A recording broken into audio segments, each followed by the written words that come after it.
സ്വന്തമായൊരു എണ്ണപ്പാടമില്ല, കൂറ്റൻ ഫാക്ടറികളില്ല, വലിയ റിയൽ എസ്റ്റേറ്റ് സാമ്രാജ്യങ്ങളുമില്ല.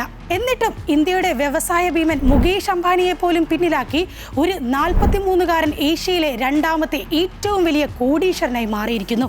അതെ, ചൈനീസ് ടെക് വിപ്ലവത്തിന്റെ അമരക്കാരൻ സാങ് യിമിങ്.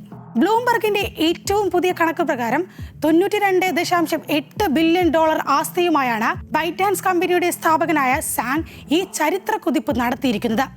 $86.9 billion ആസ്തിയുള്ള Mukesh അംബാനിയെയാണ് San അട്ടിമറിച്ചത്. ഒരു ചെറിയ അപ്പാർട്ട്മെന്റിൽ നിന്ന് ലോകം കീഴടക്കിയ ടിക്ടോക്ക്.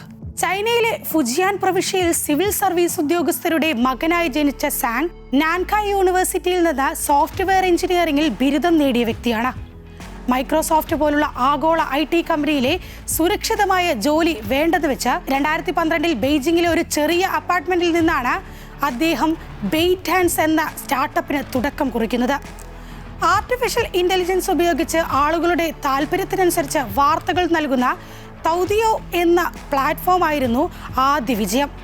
എന്നാൽ ലോക സോഷ്യൽ മീഡിയ ചരിത്രത്തെ മാറ്റിമറിച്ച വിപ്ലവം പിറന്നത് 2016 ചൈനയിൽ ഡൗയിൻ എന്ന പേരിൽ പുറത്തിറങ്ങിയ ഹെസ്ട്ര വീഡിയോ ആപ്പ് ടിക്ടോക്ക് എന്ന പേരിൽ ആഗോളതലത്തിൽ അവതരിപ്പിക്കപ്പെട്ടതോടെ ലോകം മാറിമറിഞ്ഞു.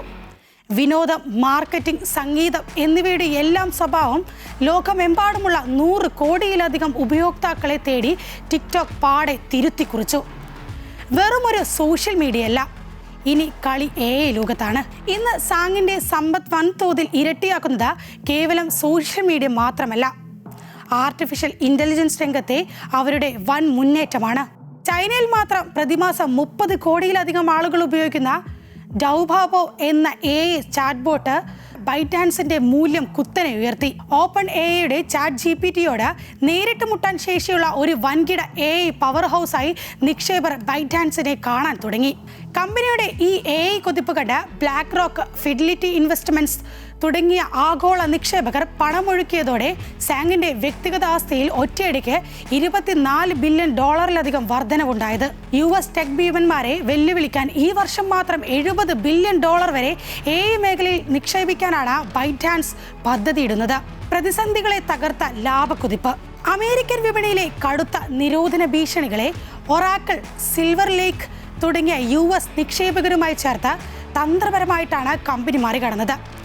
US വിപണിയിലെ രാഷ്ട്രീയ നിയമ പ്രതിസന്ധികൾ ഒഴിഞ്ഞതോടെ കമ്പനിയുടെ മൂല്യം വീണ്ടും കുതിച്ചുയരുകയും 2025 മാത്രം ഏകദേശം $50 ബില്യൺ ലാഭം കമ്പനി കൊയ്യുകയും ചെയ്തു. 2021 ബൈറ്റാൻസിന്റെ CEO പദവിയിൽ നിന്ന് സാങ് യിമിങ് ഔദ്യോഗികമായി പടിയിറങ്ങിയതാണ്. കമ്പനിയുടെ ദൈനംദിന കാര്യങ്ങളിൽ നിന്ന് നേരിട്ട് ഇടപെടുന്നില്ലെങ്കിലും സാങ് വികസിപ്പിച്ചെടുത്ത സാങ്കേതിക വിദ്യയും കമ്പനിയിലെ ഓഹരികളും അദ്ദേഹത്തെ ലോകത്തെ ഏറ്റവും സ്വാധീനമുള്ള വ്യക്തികളിൽ ഒരാളായി നിലനിർത്തുന്നു. മാറുന്ന ലോകക്രമം. ഒരു തലമുറ മുൻപ് വരെ ഏഷ്യയിലെ ഏറ്റവും വലിയ കോടീശ്വരന്മാർ ആരാണെന്ന് ചോദിച്ചാൽ എണ്ണപ്പാടങ്ങളും കൂറ്റൻ ഫാക്ടറികളുമുള്ള പരമ്പരാഗത ബിസിനസ് ഗ്രൂപ്പുകളുടെ പേരുകളായിരുന്നു ഉയർന്നു കേട്ടിരുന്നത്. ഇന്ത്യയിലെ സാമ്പത്തിക ടെലികോം വിപ്ലവങ്ങൾക്ക് ചുക്കാൻ പിടിച്ച മുകേഷ് അംബാനി ദീർഘകാലം ഏഷ്യൻ സമ്പന്നതയുടെ മുഖമുദ്രയായിരുന്നു. എന്നാൽ ഇന്ന് ചരിത്രം മാറുകയാണ്.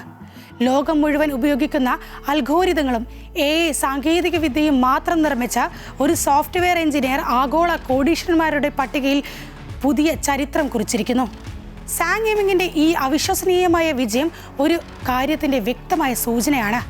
ഇനി വരാനിരിക്കുന്ന യുഗത്തിന്റെ കോടീശ്വരന്മാർ ഫാക്ടറികളുടെയും ഉടമകളായിരിക്കില്ല, മറിച്ച് ലോകത്തെ നിയന്ത്രിക്കുന്ന അൽഗോരിതങ്ങളുടെയും AI സാങ്കേതിക വിദ്യകളുടെയും സൃഷ്ടാക്കളായിരിക്കും.